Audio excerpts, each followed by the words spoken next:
చెరుకు తోటలో చాటడి బియ్యం లగేజ్ కడితే లడ్డుండా ఇదిగా కాంబాబు ఏంటి మధ్య పోలీసులతో తెగ గొడవ పడుతున్నావు? నాకు అడ్డు వస్తే ఎవరనేది చూడను. వాళ్ళు పోలీసులు కావచ్చు, ఇంకెవరైనా కావచ్చు. వయసు పెరిగినా నీలో పిల్ల చేష్టలు మాత్రం పోలేదు.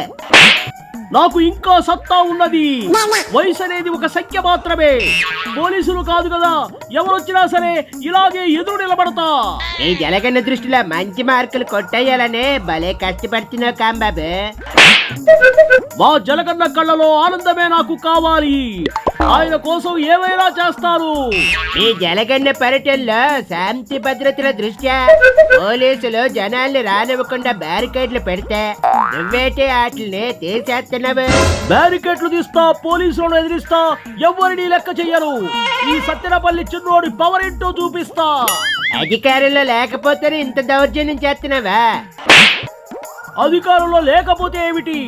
మా జలగన్న అండదండలు ఉన్నాయి. రాష్ట్రంలో గొడవలు సృష్టిస్తాం, పోలీసులను ఎదిరిస్తాం, ఏదైనా చేస్తాం. ఇప్పుడే ఇలా ఉన్నావంటే అధికారంలో ఉన్నప్పుడు ఇంకెన్ని చేస్తుంటావు? అధికారంలో ఉన్నప్పుడు పవర్ఫుల్ గా ఉండబట్టే కదా పోలీసులు నేనంటే సుస్సు పోసుకునేది. రేపు అధికారం వచ్చాక రాష్ట్రాన్ని ఏం చేయాలనుకుంటున్నారు మీరు? ఏం చేసేదే ఉంది. మా రాజన్న రాజ్యాన్ని సాధించుకుని మా జలగన్న చెప్పినట్లుగా కాస్తో కోస్తో మిగిలిన సంపద అంతా దోచేస్తారా? రాష్ట్రాన్ని గంజాయి రాష్ట్రంగా మార్చేస్తారా? రౌడీయిజం గోండాయిజంతో జనాల్ని భయభ్రాంతులకి గురి చేస్తారా? కూటమి వాళ్ళు ఏవైనా తక్కువ తిన్నారా? మమ్మల్ని ఎన్ని ఇబ్బందులు పెట్టడం లేదు. మా తిరుగుబాటు మొదలైనది, ఇక తగ్గేదేలే. ఇక కాంబాబు, ఈ జలగన్న ఏదో పీకుతాడని సినిమాలో బ్రహ్మానందంలో రెచ్చిపోతున్నా. అక్కడ ఉంది బాబు. ఎప్పుడు ఎక్కడ ఎలా దెబ్బ కొట్టాలో బాబుకి బాగా తెలుసు. అయినా సరే భయపడే ప్రసక్తే లేదు. ఎవరైనా రాని, ఏదైనా చేయని అరెస్ట్ చేస్తారా? లేదంటే రౌడీజం చేసి హింసిస్తారా? ఏం చేస్తారు? భయానికి మీనింగ్ తెలియని బ్లడ్ బాది. ఇక మీరు చేసే వేషాలన్నీ ప్రజలు చూస్తున్నారు. మీ నాయకుడి కోసం, మీ పార్టీ కోసం ఏదో గొప్ప చేస్తున్నారు అనుకుంటున్నారేమో. ఎగిరెగిరి పడుతూ ఉండండి. మీకు పెద్ద దెబ్బ పడే రోజు త్వరలోనే వస్తుంది. రాని చూద్దాం.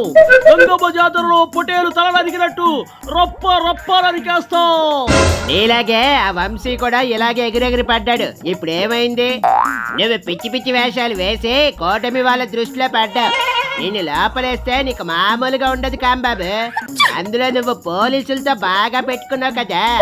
రేపు నిన్ను లోపలేసాక ట్రీట్మెంట్ ఇచ్చేది వాళ్ళే. చూసుకో అప్పుడు నీ పరిస్థితి ఎలా ఉంటుందో. ఏది ఒక్కసారి ఇమాజిన్ చేసుకో. సంజనా, సుకన్య,